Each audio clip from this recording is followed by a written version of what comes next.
আমাৰ ঘৰৰ ওচৰৰ নবৌগৰাকী দেখাত বহুত ধুনীয়া আছিল। তেওঁৰ সৌন্দৰ্যতা দেখি মই তেওঁৰ ওচৰত পাগল হৈ পৰিছিলোঁ। যেতিয়া মই তেওঁক দেখিছিলোঁ, মই নিথৰ হৈ তেওঁৰ ফালে চাই ৰৈছিলোঁ। মই তেওঁৰ ঘৰত ড্ৰাইভাৰ হিচাপে কাম কৰিছিলোঁ, কিন্তু তেওঁ মোক ঘৰৰ সদস্যৰ দৰে ব্যৱহাৰ কৰিছিল। মই প্ৰায় গাড়ী চলাওঁতে গাড়ীৰ আইনাত তেওঁক মনে মনে চাবলৈ ধৰিছিলোঁ। নবৌগৰাকী বহুত কম বয়সৰ আছিল। তেওঁৰ স্বামীয়ে নিজৰ কৰ্মসূত্ৰে প্ৰায় বিদেশলৈ গৈ থাকিছিল। তেতিয়া নবৌৱে কামৰ বাবে প্ৰায় মোক তেওঁৰ ওচৰলৈ মাতি নিছিল। এদিন ৰাতি মোৰ নবৌগৰাকীক চাবলৈ বহুত মন গৈছিল। সেইকাৰণে মই তেওঁলোকৰ ঘৰৰ ৱাল পাৰ হৈ তেওঁলোকৰ ঘৰৰ ভিতৰলৈ গুচি গ'লোঁ। কিন্তু তেতিয়াই মই নবৌ কোঠাৰ পৰা বৰ অদ্ভুত ধৰণৰ কিছুমান শব্দ শুনিবলৈ পালোঁ। নবৌৱে নিজৰ শৰীৰৰ ওপৰত বহুত গুৰুত্ব দিছিল। তেওঁ কৈছিল যে বিয়েৰ খালে তেওঁৰ শৰীৰটো দেখাত বহুত আকৰ্ষণীয় হৈ থাকে। সেইবাবে তেওঁ প্ৰায় নিশা বিয়েৰ খাই শুৱে। নবৌৱে ঠিক কথাই কৈছিল। কিন্তু মই সেই নিশা যেতিয়া নবৌৰ কোঠাৰ পৰা শব্দবিলাক শুনিবলৈ ধৰিলোঁ, তেতিয়া মই সেই শব্দ শুনি তেওঁৰ কোঠাৰ ফালে গ'লোঁ। তেতিয়া দেখিলোঁ যে নবৌৱে অকলেই নিজৰ বিচনাত ইফালে সিফালে বাগৰি আছিল।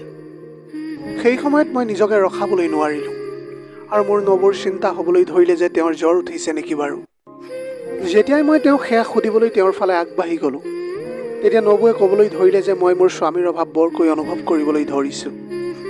কি তুমি মোক সেই অভাৱ পূৰ কৰিব পাৰিবা নেকি বাৰু? সেই কথাটো শুনাৰ লগে লগে মোৰ চকু কপালত উঠি গ'ল। সেই সময়ত মোৰ মনটো উগুল থুগুল লাগি গৈছিল। মোৰ যেন কপাল ফুলিবলৈহে হৈছিল। সেই সময়ত মোৰ ওঠত এক চতুৰ হাঁহি ফুটি উঠিছিল, আৰু মই তৎক্ষণাত গৈ কোঠাৰ দৰজাখন লগাই দিলোঁ, আৰু লাইট অফ কৰি যেতিয়াই নবৌৰ ওচৰত বহিলোঁ, তেতিয়া নবৌৱে মেকুৰীয়ে চোচা লোৱাৰ দৰে মোৰ ওপৰত জঁপিয়াই পৰিছিল। তেওঁ এতিয়া বহুত দিনৰ পৰাই চটফটাই আছিল, আৰু তেতিয়াই তেওঁ গোটেই ৰাতি মোৰ লগত ধাৰাসাৰ বৰষুণ দি আছিল। তেতিয়া বাৰিষাৰ দিন আছিল। সেই সময়ত মই পৰীক্ষাৰ বাবে পঢ়ি আছিলোঁ। তেতিয়াই মই বাহিৰত বহুত হুলস্থুলৰ শব্দ এটা শুনিবলৈ পালোঁ। যেতিয়া মই আৰু মায়ে খিৰিকীৰে বাহিৰলৈ চালোঁ, তেতিয়া মই দেখিলোঁ যে আমাৰ ওচৰতে এটা পৰিয়ালে থাকিবলৈ আহিছে। তেওঁলোকে কেইদিনমানৰ আগতেই এই ঘৰটো কিনিছিল, আৰু তেওঁলোকে তেওঁলোকৰ বয় বস্তুবিলাক গাড়ীৰ পৰা নমাই ভিতৰলৈ লৈ গৈ আছিল। মায়ে মোক ক'লে যে সন্দীপ, মই এই কথাটো শুনিছোঁ যে আমাৰ ওচৰতে এটা নতুন পৰিয়ালে থাকিবলৈ আহিছে। এতিয়া মায়ে সেইবিলাক কথাই পাতি আছিলে। তেতিয়াই মই গাড়ীৰ পৰা এজনী ধুনীয়া ছোৱালী নমা দেখিলোঁ। তেওঁ দেখিবলৈ বহুত ধুনীয়া আছিল।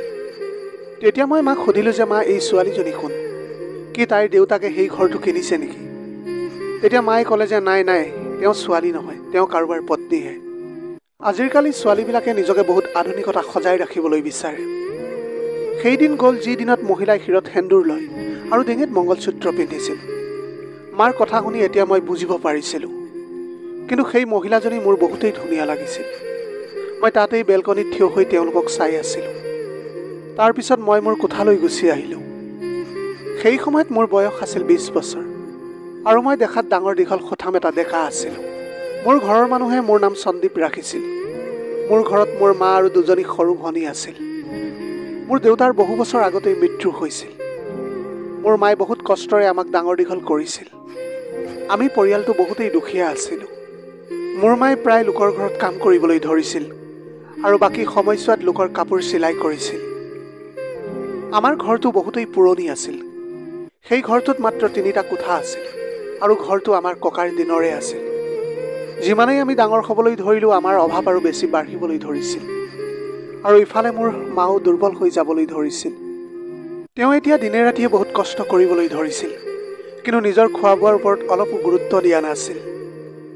এতিয়া সদায় মোৰ মনলৈ এটা প্ৰশ্ন আহিছিল যে মায়ে আৰু কেতিয়ালৈকে আমাক ইমান কষ্ট কৰি খুৱাই থাকিব। মই ঘৰৰ অৱস্থা দেখি বহুতেই চিন্তিত হৈ পৰিছিলোঁ। কেতিয়াবা মোৰ মন গৈছিল যে মই পঢ়া শুনা এৰি ক'ৰবাত সৰু সুৰা এটা চাকৰি কৰোঁ, যাতে মই মোৰ মাক অলপ সহায় কৰিবলৈ পাৰোঁ। কিন্তু মোৰ মায়ে বিচাৰিছিল যে মই ভালকৈ পঢ়া শুনা কৰোঁ, আৰু তেনেকৈ যিকোনো এটা কোম্পানীত চাকৰি এটা কৰিবলৈ পাৰোঁ। কিন্তু এতিয়াও মোৰ পঢ়া শেষ হ'বলৈ আৰু 3 বছৰ আছিল। মোৰ যেতিয়া 10 বছৰ বয়স আছিল, তেতিয়াৰ পৰাই মোৰ মায়ে লোকৰ ঘৰত কাম কৰা আৰম্ভ কৰিছিল। মই যিকোনো প্ৰকাৰে মোৰ ঘৰৰ পৰিস্থিতি ঠিক কৰিবলৈ বিচাৰিছিলোঁ, আৰু মোৰ মাৰ লগতে ভনী দুজনীক মই এটা ভাল জীৱন দিবলৈ চেষ্টা কৰিছিলোঁ। কিন্তু মই সেই কাম মাত্ৰ কষ্ট কৰি কৰিবলৈ বিচাৰিছিলোঁ। মই কেতিয়াও কোনো অনৈতিক কাম কৰাৰ কথা কেতিয়াও ভাবিবই পৰা নাছিলোঁ। মই কলেজত পঢ়ি থকা সময়ত এটা পাৰ্ট টাইম জবো কৰি আছিলোঁ, যাতে মই অলপ টকা উপাৰ্জন কৰিব পাৰোঁ। কিন্তু সেই টকাৰে মই ঘৰৰ অৱস্থা অলপো ঠিক কৰিব পৰা নাছিলোঁ। এতিয়া মই এনেকৈ জীৱনবিলাক পাৰ কৰি আছিলোঁ। তেতিয়াই আমাৰ ঘৰৰ ওচৰত সেই মহিলাজনী আহিলে, যিয়ে অলপতে সেই ঘৰটো কিনিছিল। সেই সময়ত মই ঘৰৰ দৰ্জা খুলি সেই মহিলাগৰাকীক দেখি নিজৰ সপোনৰ দুনিয়াত হেৰাই গৈছিলোঁ। সেই মহিলাজনীক সন্মুখৰ পৰা দেখিলে একেবাৰে নালাগিছিল যেন তাই এগৰাকী বিবাহিত মহিলা। বৰঞ্চ তেওঁক দেখাত কম বয়সীয়া ছোৱালীৰ যেনহে লাগিছিল। তেওঁ সেই সময়ত এখন পাতল গুলপীয়া ৰঙৰ শাৰী পিন্ধিছিল, যিয়ে তেওঁৰ সৌন্দৰ্যতাত আৰু বেছি ৰহণ সানিছিল। তেনেতে এদিন মই ঘৰৰ বাহিৰত থিয় হৈ সেই মহিলাজনীক চাই আছিলোঁ। তেনেতে তেওঁ মোৰ ওচৰলৈ আহিলে আৰু মোক সুধিলে যে ইয়াত কাপোৰ চিলাই কৰা হয় নেকি। আচলতে মই এযোৰ কাপোৰ চিলাই কৰিবলৈ দিব বিচাৰিছিলোঁ। তেওঁৰ কথা শুনিয়েই মই থতমত খাই গ'লোঁ। মই ক'লোঁ, হয়, আপুনি ভিতৰলৈ আহক। তাৰপিছত মই মাক মাতিবলৈ ধৰিলোঁ। মোৰ মাত শুনি যেতিয়া মা আমাৰ ওচৰলৈ আহিলে, তেতিয়া মায়ে তেওঁৰ লগত কথা পাতিবলৈ ধৰিলে। মহিলাগৰাকীয়ে কাপোৰ চিলাবলৈ আহিছিল। আমাৰ ওচৰৰ সকলোৱে জানিছিল যে মায়ে বহুত ভালকৈ কাপোৰ চিলাই কৰিবলৈ জানিছিল। সেই মহিলাজনীয়ে ক'লে যে সেইকাৰণে মই ইয়ালৈ কাপোৰ চিলাবলৈ আহিছোঁ। তেওঁ বহুত ধুনীয়াকৈ কথা পাতি আছিল। তেওঁ ইয়ালৈ নতুনকৈ আহিছিল কাৰণে মাক কিবা কিবি বস্তুৰ বিষয়ে সুধি আছিল। তেওঁলোকে সেই সময়ত বহুত দেৰি কথা পাতি আছিল। মই মাত্ৰ দূৰত থিয় হৈ মহিলাজনীৰ ফালে চাইহে আছিলোঁ। তেনেকৈয়ে কথা পাতিয়ে আধা ঘণ্টা পাৰ হৈ গৈছিল। তেনেতে আমাৰ ঘৰৰ বাহিৰত কাৰোবাৰ গাড়ীৰ হৰ্ণ শব্দ শুনিবলৈ পালোঁ। মই খিৰিকীৰে চাই দেখিলোঁ যে সেয়া মহিলাজনীৰ স্বামী আছিল। তেওঁক দেখাত বহুত বয়স্ক যেন লাগিছিল। তেতিয়াই মই মনতে ভাবিবলৈ ধৰিলোঁ যে আচলতে এই মহিলাজনীয়ে সেই বুঢ়া মানুহজনৰ লগত কিয় বিয়া হৈছিল, কাৰণ সেই মহিলাজনীৰ বয়স বহুতেই কম আছিল। মই সেইবিলাক কথা ভাবি আছিলোঁ। তেনেতে দেখিলোঁ যে দুয়ো স্বামী স্ত্ৰীয়ে হাতত ধৰাধৰিকৈ গাড়ীত বহি গুচি গৈছিল। ওচৰতে থকা কাৰণে সেই মহিলাজনীৰ মাৰ লগত বহুত ভাল বন্ধুত্ব গঢ়ি উঠিছিল। লাহে লাহে মা আৰু সেই মানুহজনীৰ বন্ধুত্ব বহুত বাঢ়ি গৈছিল। মায়ে তেওঁক আমাৰ ঘৰৰ পৰিস্থিতিৰ বিষয়েও কৈছিল। মাৰ কথা শুনি মহিলাজনীও বহুত দুখ অনুভৱ কৰিছিল। এতিয়া এনেকৈ সময়বিলাক বাগৰিবলৈ ধৰিছিল। মই প্ৰায় সেই মহিলাজনীক মনে মনে চাই থাকিবলৈ ধৰিছিলোঁ।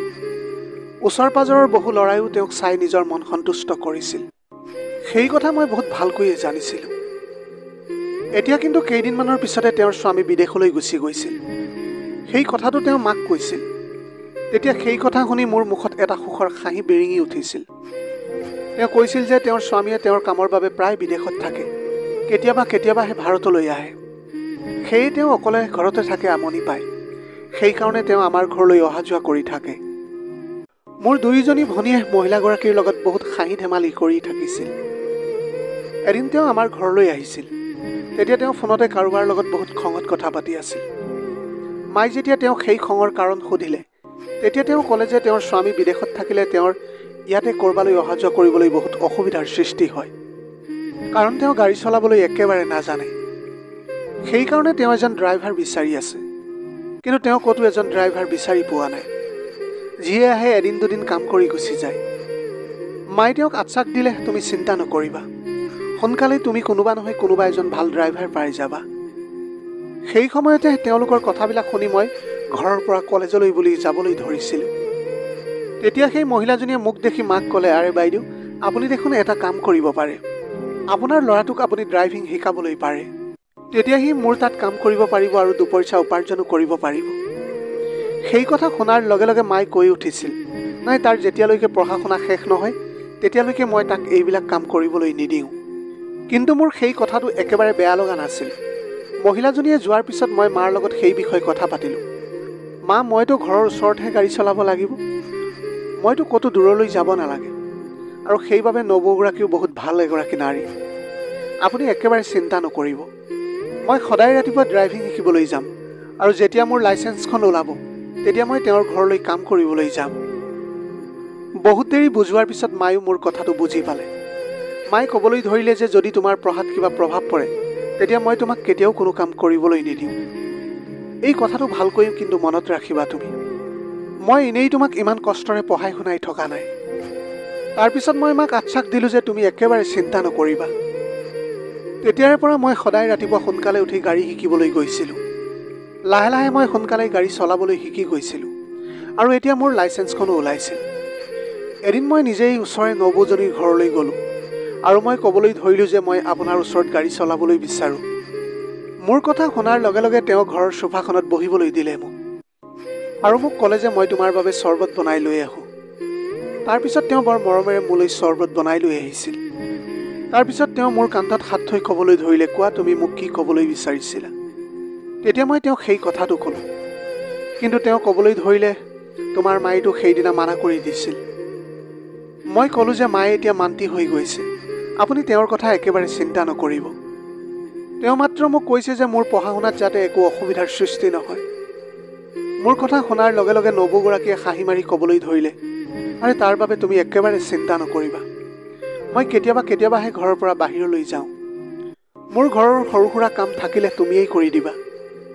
মোৰ এতিয়া তেওঁৰ সেই কথাটোত কোনো আপত্তি নাছিল। তাৰপিছত পইচাৰ কথা ফাইনেল হোৱাৰ পিছত আমি বহুত দেৰিলৈকে কথা পাতি আছিলোঁ। তেওঁ মোক ক'লে যে প্ৰায় শনিবাৰ আৰু ৰবিবাৰৰ দিনা তেওঁ বান্ধৱীবিলাকে পাৰ্টি কৰিবলৈ ইয়ালৈ আহে। সেই সময়ত মোৰ বহুত বস্তুৰ প্ৰয়োজন হয়, কাৰণ মই ইয়াতে অকলে থাকোঁ কাৰণে বান্ধৱীবিলাকৰ লগত সময় কটাবলগীয়া হয়। তেওঁৰ কথাটো শুনি মই হ'ব বুলি ক'লোঁ। যেতিয়া মই নবৌক গাড়ীত বাহিৰলৈ লৈ গৈছিলোঁ তেতিয়া মই তেওঁক মনে মনে চাবলৈ ধৰিছিলোঁ। কলেজ ছুটি হোৱাৰ পিছত মই প্ৰায় তেওঁৰ কাম কাজত সহায় কৰিবলৈ ধৰিছিলোঁ। সেয়া দেখি তেওঁ বহুত সুখী হৈ পৰিছিল। নবৌৱে প্ৰতি সপ্তাহত মোৰ দৰমহা মোৰ হাতত দিছিল। সেইকাৰণে তোমাৰ দৰমহা মই এনেকৈয়ে দিম। মোৰ সেই কথাত কোনো আপত্তি নাছিল, বৰঞ্চ তাৰ পৰাতো মোৰ বেছি ভালহে হৈছিল। মই সেই পইচা লৈ গৈ মাৰ হাতত দিছিলোঁ। তেতিয়া এনেকৈয়ে দিনবিলাক পাৰ হৈ গৈ আছিল। সেই নবৌৰ লগত মোৰ বহুত ভাল বন্ধুত্বও গঢ়ি উঠিছিল। তেওঁ এনেই থাকিলে মোক প্ৰায় তেওঁৰ ঘৰলৈ মাতিছিল। মোৰ মায়েও মোক তালৈ যাবলৈ বাধা কৰা নাছিল, কাৰণ লাহে লাহে সেই মহিলাজনীৰ মোৰ মাৰ লগতো বহুত ভাল বন্ধুত্ব গঢ়ি উঠিছিল। মহিলাজনীৰ ইয়াত কোনো সম্পৰ্কীয় মানুহ নাছিল। কিবা উৎসৱ পাৰ্বণত আমি ইজনে সিজনৰ ঘৰলৈ অহা যোৱা কৰিছিলোঁ। আমাৰ সম্পৰ্ক এটা পৰিয়ালৰ দৰে হৈ উঠিছিল। কিন্তু লাহে লাহে তেওঁৰ প্ৰতি মোৰ অন্তৰত এক বিশেষ ভাৱনা জাগি উঠিছিল। যেতিয়াই ৰাতিপুৱা মই তেওঁৰ ঘৰলৈ গৈছিলোঁ, তেতিয়া তেওঁ মোক এগিলাচ গৰম গাখীৰ খাবলৈ দিছিল। কৈছিল যে তুমি বহুত দুৰ্বল হৈ গৈছা, মই তোমাৰ কাৰণে এয়া বাদাম গাখীৰ আনিছোঁ। নবৌজনীয়ে বিক্ৰম কৰি আছিল। সেইকাৰণে তেওঁ এদিন মোৰ মাক ক'বলৈ ধৰিলে যে আপুনি এটা কাম কৰিব পাৰে, সন্ধিয়া আপোনাৰ ল'ৰাক মোৰ ওচৰলৈ পঠিয়াই দিব পাৰে। মই তাৰ পঢ়া শুনাত সহায় কৰি দিম আৰু তাৰ বাবে মোক কোনো ফিজ দিব নালাগে। মাৰ সেই নবৌজনীৰ কথা ঠিকেই লাগিছিল, কাৰণ তেওঁ অকল দেখাত ধুনীয়াই নাছিল, লগতে তেওঁ বহুত শিক্ষিতও আছিল। সেইকাৰণে মায়ে তেওঁৰ কথাত মান্তি হৈছিল। সেই সময়ত যেন মোৰ ভাগ্যও ফুলি উঠিছিল। এতিয়া মই আৰু সেই নবৌৰ ওচৰলৈ বেছিয়েই চাপি গৈছিলোঁ। সন্ধিয়া যেতিয়া মই কিতাপ লৈ তেওঁৰ ঘৰলৈ যাওঁ, তেতিয়া মোৰ মনটো বহুত ভাল লাগি গৈছিল। তেওঁ মোৰ পঢ়াত বহুতখিনি সহায়ো কৰি দিছিল। কিন্তু পঢ়া শুনা শেষ হোৱাৰ পিছত তেওঁ মোৰ গাত নিজৰ হাত ফুৰাবলৈ ধৰিছিল। সেই সময়ত মোৰ মনত এক অদ্ভুত শিহৰণ জাগি উঠিছিল। আমাৰ ঘৰৰ ওচৰৰ নবৌজনী অহাৰ পিছৰে পৰাই মোৰ মা বহুত সুখত থাকিবলৈ লৈছিল। কৈছিল যে যেতিয়াৰ পৰা সেই মহিলাজনী আমাৰ ঘৰৰ ওচৰত থাকিবলৈ লৈছে, তেতিয়াৰ পৰা যেন তেওঁক কোনোবা আপোন যেন অনুভৱ হৈছিল। তেওঁ আমাক বহুত সহায়ো কৰে আৰু তোমাক পঢ়োৱাৰ নামত কেতিয়াও এটকাও নলয়। মোৰ মাৰ কথাটো ঠিকেই লাগিছিল। তেওঁ সঁচাকৈয়ে বহুত ভাল আছিল আৰু দেখাতো বহুত ধুনীয়া আছিল। কিন্তু তেওঁ বিবাহিতা আছিল। সেইকাৰণে মই সদায় তেওঁৰ পৰা দূৰত্ব বজাই ৰাখিছিলোঁ। আৰু এতিয়া এনেকৈ 2 মাহ পাৰ হৈ গৈছিল। এই 2 মাহত আমাৰ সম্পৰ্ক বহুত গভীৰ হ'বলৈ ধৰিছিল। এতিয়া মই এটা মুহূৰ্তৰ কাৰণেই সেই মহিলাজনীক নেদেখাকৈ থাকিব পৰা নাছিলোঁ, যাৰ ফলত মোৰ ৰাতি একেবাৰে টোপনি ধৰা নাছিল। সেইকাৰণে এদিন মই মোৰ কোঠাৰ খিৰিকীৰে তেওঁলোকৰ ঘৰৰ ৱাল পাৰ হৈ তেওঁৰ ঘৰৰ ভিতৰলৈ গুচি গ'লোঁ। তেতিয়াই মই তেওঁৰ কোঠাৰ ভিতৰত এটা অদ্ভুত ধৰণৰ শব্দ কিছুমান শুনিবলৈ ধৰিলোঁ। কিন্তু সেই সময়ত মই একেবাৰে ভয় খাই গৈছিলোঁ, যাৰ ফলত মই লগে লগে দৌৰি নিজৰ ঘৰলৈ গুচি আহিছিলোঁ। আৰু মই সেই বিষয়ে কাকো একো কোৱা নাছিলোঁ। সেই সময়ত মোৰ মগজুত এটা কথাই খেলিবলৈ ধৰিছিল যে আচলতে নবৌ কোঠাৰ পৰা সেয়া কিহৰ শব্দ আহিছিল। নবৌৱেতো এইটো সময়ত শুইহে থাকে আৰু তেওঁৰ ঘৰত তেওঁৰ বাহিৰে আন কোনোৱেই নাথাকে। তেতিয়া মই ভাবিলোঁ যে হয়তো সেয়া মোৰ ভ্ৰম হৈছিল, হয়তো নবৌৱে টোপনিতে কিবা ভুৰভুৰাই আছিল। তেনেকৈয়ে ভাবি মই সেই কথাটো মোৰ মনৰ পৰা উলিয়াই পেলাইছিলোঁ। কিন্তু পিছদিনা যেতিয়া কলেজ ছুটি হোৱাৰ পিছত মই তেওঁৰ ঘৰলৈ গৈছিলোঁ, তেতিয়া তেওঁৰ শৰীৰত অদ্ভুত ধৰণৰ দাগ কিছুমান মই দেখিবলৈ পাইছিলোঁ। যেতিয়া তেওঁক মই সেই বিষয়ে সুধিছিলোঁ তেতিয়া তেওঁ থতমত খাই কৈছিল যে কাম কৰোঁতে ক'ৰবাত দুখ পালোঁ। এতিয়া লাহে লাহে নবৌ ব্যৱহাৰ সলনি হ'বলৈ ধৰিছিল। এতিয়া তেওঁ মোক পঢ়োৱাৰ সময়তো অদ্ভুত ধৰণৰ কিছুমান আচৰণ কৰিবলৈ ধৰিছিল। কেতিয়াবা মোৰ একেবাৰে কাষত আহি বহিছিলহি আৰু কেতিয়াবা কেতিয়াবা মোৰ কান্ধত হাতখন ৰাখি থৈছিল। সেয়া দেখি মই বহুত আচৰিত হৈ পৰিছিলোঁ। মই ভাবিছিলোঁ যে হয়তো নবৌৱে মোক লাহে লাহে পচন্দ কৰিবলৈ ধৰিছে, কিন্তু সেয়া মোৰ এটা ভুল ধাৰণা আছিল। মই জনা নাছিলোঁ যে সত্যতা আন কিবাহে আছিল। মই ৰাতি ৰাতি আৰু বেছি উত্তেজিত হৈ পৰিছিলোঁ। সেইকাৰণে মই সেইদিনা ৰাতিও তেওঁলোকৰ ঘৰৰ ৱাল পাৰ হৈ তেওঁৰ ঘৰত সোমালোঁ। কিন্তু সেইদিনাও মই সেই একেটা শব্দকে শুনিবলৈ পালোঁ। সেই সময়ত মোৰ মগজুত নানা ধৰণৰ প্ৰশ্নই খেলিমেলি কৰিবলৈ ধৰিছিল। মই ভাবিলোঁ যে মই নিজেই গৈ এবাৰ চাই আহোঁ এই শব্দটো ক'ৰ পৰা আহিছে। কি ঠিক নবৌৰ গাটো বেয়া হ'ব পাৰে। মই এবাৰ নিজেই গৈ চাই অহাটো উচিত হ'ব। মই যেতিয়াই নবৌৰ কোঠাৰ ফালে আগবাঢ়িবলৈ ধৰিলোঁ তেতিয়া মই দেখিলোঁ যে কোঠাটোৰ ভিতৰৰ দৰজাখন বন্ধ আছিল। ওচৰতে এখন খিৰিকী আছিল। মই যেতিয়াই খিৰিকীৰ ফাকেৰে ভিতৰলৈ জুমি চালোঁ তেতিয়া মোৰ ভৰিৰ তলৰ মাটিৰ যেন খহি যোৱা যেন লাগিছিল। কাৰণ তেওঁ কোনোবা এজন ল'ৰাৰ লগত নিজৰ কামনা পূৰণ কৰি আছিল। সেই ল'ৰাজন আন কোনোৱেই নহয়, সি আমাৰ ঘৰৰ ওচৰৰে আন এজন ডেকা ল'ৰা আছিল, যাৰ ইতিমধ্যে বহুত ছোৱালীৰ লগত সম্পৰ্কও আছিল। যেতিয়াই মই সেই দৃশ্য দেখিলোঁ তেতিয়া মই নিথৰ হৈ পৰিছিলোঁ। সেই সময়ত মই মনে মনে মোৰ ঘৰলৈ উভতি আহিছিলোঁ আৰু মই বিচনাত গৈ ভাবিবলৈ ধৰিলোঁ যে নবৌৱে এইবিলাক কিয় কৰি আছে। মইতো তেওঁক বহুত ভাল বুলি ভাবিছিলোঁ, কিন্তু এইবিলাক দেখাৰ পিছত মোৰ নবৌৰ প্ৰতি এক ঘৃণাৰ ভাৱ জাগিবলৈ ধৰিছিল, যাৰ ফলত মই পিছদিনা নবৌৰ ঘৰলৈ একেবাৰে নগ'লোঁ। তেতিয়াই নবৌ আমাৰ ঘৰলৈ আহিলে আৰু মাক ক'লে, সন্দীপক কওক আমাৰ ঘৰলৈ আহিবলৈ, মই ক'ৰবালৈ যাব লাগে, মোৰ এটা বহুত দৰকাৰী কাম আছে। কিন্তু মোৰ একেবাৰে যাবলৈ মন নাছিল আৰু না মই মাক আন কাৰোবাক এই সকলোবিলাক ক'ব পাৰিছিলোঁ। সেইকাৰণে মই মনে মনে গাড়ী চলাই তেওঁক সেই ঠাইলৈ লৈ গৈছিলোঁ যলৈকে তেওঁ যাবলৈ বিচাৰিছিল। মই বাহিৰতে বহুত দেৰিলৈকে তেওঁৰ বাবে অপেক্ষা কৰি আছিলোঁ। যেতিয়াই তেওঁ গাড়ীত বহিল মই চিধাই তেওঁক তেওঁৰ ঘৰলৈ লৈ আহিলোঁ। কিন্তু মই তেওঁৰ ঘৰৰ ভিতৰলৈ যাবলৈ বিচৰা নাছিলোঁ। তেতিয়াই তেওঁ মোক হাতখন ধৰি ক'লে যে আজি তুমি ইমান কিয় মন মাৰি আছা, আহা তুমি ভিতৰলৈ সোমাই আহা, মই তোমাক মোৰ হাতেৰে গৰম গৰম গাখীৰ খুৱাম। যেতিয়াই মই তেওঁৰ ঘৰৰ ভিতৰলৈ গৈ বহিছিলোঁ তেতিয়া তেওঁ মোৰ একেবাৰে ওচৰতে আহি বহিছিল আৰু তাৰপিছত মোৰ মূৰত তেওঁৰ হাতখন ফুৰাবলৈ ধৰিছিল। সেই সময়ত মই নিজকে পাহৰিবলৈ ধৰিছিলোঁ, কাৰণ তেওঁ মোৰ লগত অদ্ভুত ধৰণৰ আচৰণ কৰিবলৈ ধৰিছিল, যাৰ ফলত মই নিজকে পাহৰি গৈছিলোঁ। যেতিয়াই মই মোৰ চকু মুদি দিছিলোঁ তেতিয়া মোৰ চকুৰ সন্মুখত কালিৰ সেই দৃশ্যটো ভাহি আহিছিল। তেতিয়াই মই থতমত খাই মোৰ চকু মেলিলোঁ। মই দেখিলোঁ যে নবৌৱে মোৰ বহুত ওচৰ চাপি আহিছিল। তেওঁ মোৰ লগত কিবা কৰাৰ কথা ভাবি আছিল। মই যেতিয়াই পিছুৱাই আহিলোঁ তেতিয়া তেওঁ মোৰ হাতখন জোৰকৈ খামুচি ধৰিছিল। মই ক'লোঁ যে আপুনি এইবিলাক কি কৰিবলৈ ধৰিছে। তেতিয়া তেওঁ মোক ক'লে যে কি মই নাজানো বুলি ভাবিছা নেকি, তুমি যে মোক পচন্দ কৰা, তোমাৰ অন্তৰত যে মোক পাবলৈ হেঁপাহ আছে। এনেকৈ কৈয়ে তেওঁ মোৰ ওচৰলৈ আহি গ'ল, কিন্তু মই এইবাৰ তেওঁক মোৰ পৰা দূৰলৈ ঠেলি দিলোঁ।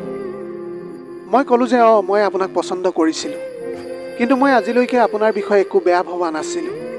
কিন্তু আপুনিতো এগৰাকী বেয়া চৰিত্ৰৰ নাৰী।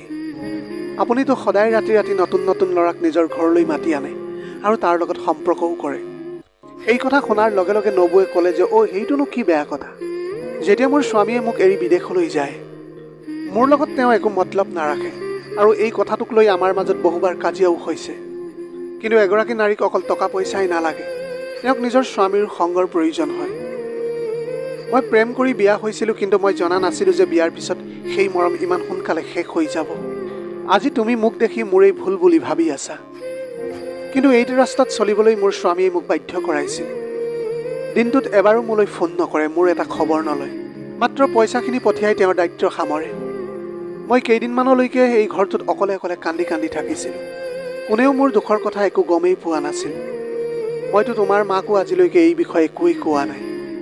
যেতিয়া মই মোৰ বান্ধৱীসকলক এই কথাটো ক'লোঁ তেতিয়া তেওঁলোকে ক'লে যে তই তোৰ জীৱনটো নিজৰ মতে উপভোগ কৰ, যিটো এতিয়া মই কৰি আছোঁ, কিন্তু তুমিয়েই মোক বেয়া বুলি কৈ আছা।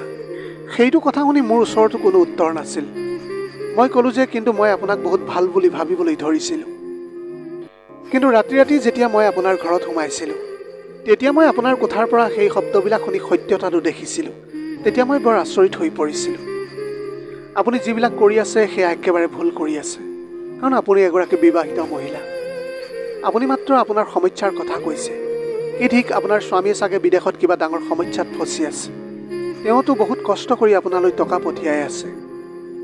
আমি সদায় এটা পক্ষৰ ফালে চাই কোনো সিদ্ধান্ত ল'ব নালাগে। আনগৰাকী ব্যক্তিৰ কথাও চিন্তা কৰিব লাগে। তেওঁতো আপোনাৰ কাৰণেই দিনে ৰাতিয়ে পৰিশ্ৰম কৰি আছে। যদি তেওঁ আপোনাৰ সংগ নিবিচাৰিলেহেঁতেন তেনেহ'লে তেওঁ কেতিয়াবাই কোনো আন মহিলাক বিয়া কৰালেহেঁতেন, আৰু তেওঁকতো তাত ৰখাবলৈ কোনোৱেই নাই। মোৰ কথাবিলাক শুনি নবৌ মৌন হৈ পৰিছিল। তেওঁৰ ওচৰত মোৰ কথাৰ কোনো উত্তৰেই নাছিল। তেতিয়া মই ক'লোঁ যে মই আৰু ইয়াৰ পিছত আপোনাৰ ঘৰলৈ একেবাৰে নাহোঁ। মই নিবিচাৰোঁ যে মায়ে কেতিয়াবা সেই সকলোবিলাক কথা গম পোৱাটো, নহ'লে তেওঁ অন্তৰত বহুত বেছিয়েই দুখ পাব।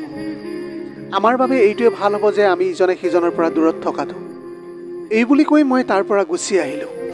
ইফালে মই ঘৰলৈ আহি মাক ক'লোঁ যে মই আৰু কাম নকৰোঁ, মই পঢ়াত বেছিকৈ মন দিবলৈ বিচাৰিছোঁ। মোৰ কথাত মায়েও একো আপত্তি নকৰিলে। এতিয়া মই দিনে ৰাতিয়ে পঢ়াত মনোযোগ দিবলৈ ধৰিছিলোঁ। মই এতিয়া সেই মহিলাগৰাকীৰ ফালে চাবলৈ এৰি দিছিলোঁ। তেওঁ মাজে সময়ে আমাৰ ঘৰলৈ অহা যোৱা কৰি থাকিছিল। মই এতিয়া অতি সোনকালে আমাৰ ঘৰৰ পৰিস্থিতিটো ঠিক কৰিবলৈ বিচাৰিছিলোঁ। যেতিয়া মোৰ পৰীক্ষাৰ ৰিজাল্ট ওলালে তেতিয়া মই ফাৰ্ষ্ট ক্লাছ ফাৰ্ষ্ট হৈছিলোঁ। তেতিয়া মই কলেজৰ ফালৰ পৰা স্কলাৰশ্বিপো পাইছিলোঁ। লাহে লাহে মই কলেজৰ ফালৰ পৰা এটা সৰু চাকৰিও পাইছিলোঁ, য'ত মোৰ দৰমহা আৰম্ভণিতে 20,000 টকা আছিল। মই ভাবি লৈছিলোঁ যে এতিয়া মই কষ্ট কৰি বহুত সোনকালেই এটা ডাঙৰ পদৰ চাকৰি ল'ম। এতিয়া এনেকৈ এদিন হঠাতে সেই নবৌৰ স্বামী ঘৰলৈ আহিল। দুয়োৰে নিজৰ মাজৰ ভুলৰ উপলব্ধি হৈছিল। এতিয়া তেওঁৰ স্বামীয়ে ভাৰততে থাকি চাকৰি কৰিবলৈ লৈছিল। যদি সম্পৰ্কত কোনো দূৰত্ব আহি যায় তেতিয়া সেই দূৰত্ব সোনকালেই নাইকিয়া কৰিব লাগে। সেয়া আওকাণ কৰি বেলেগ বেলেগ পথ বাছি কেতিয়াও ল'ব নালাগে। যি সম্পৰ্কত মৰম থাকে সেই সম্পৰ্কত সৰু সুৰা কাজিয়াও হয়। আজিৰ ভিডিঅ'টি কেনেকুৱা লাগিলে জনাব। যদি ভাল লাগিল তেনেহ'লে লগৰ বন্ধু বান্ধৱীসকলৰ মাজত শ্বেয়াৰ কৰিবলৈ নাপাহৰিব। আপোনালোকৰ গোটেই জীৱনটো হাঁহিৰে উপচি পৰক। পাৰিলে দুখীয়াজনক অলপ সহায় কৰিবলৈ চেষ্টা কৰিব। আপোনালোকৰ অকণমান সঁহাৰিয়ে যদি কোনোবা এজন দুখীয়াৰ জীৱনটো সলনি কৰিব পাৰে, তাতকৈ পুণ্যৰ কাম আৰু এই পৃথিৱীত একোৱেই হ'ব নোৱাৰে। Have a nice day.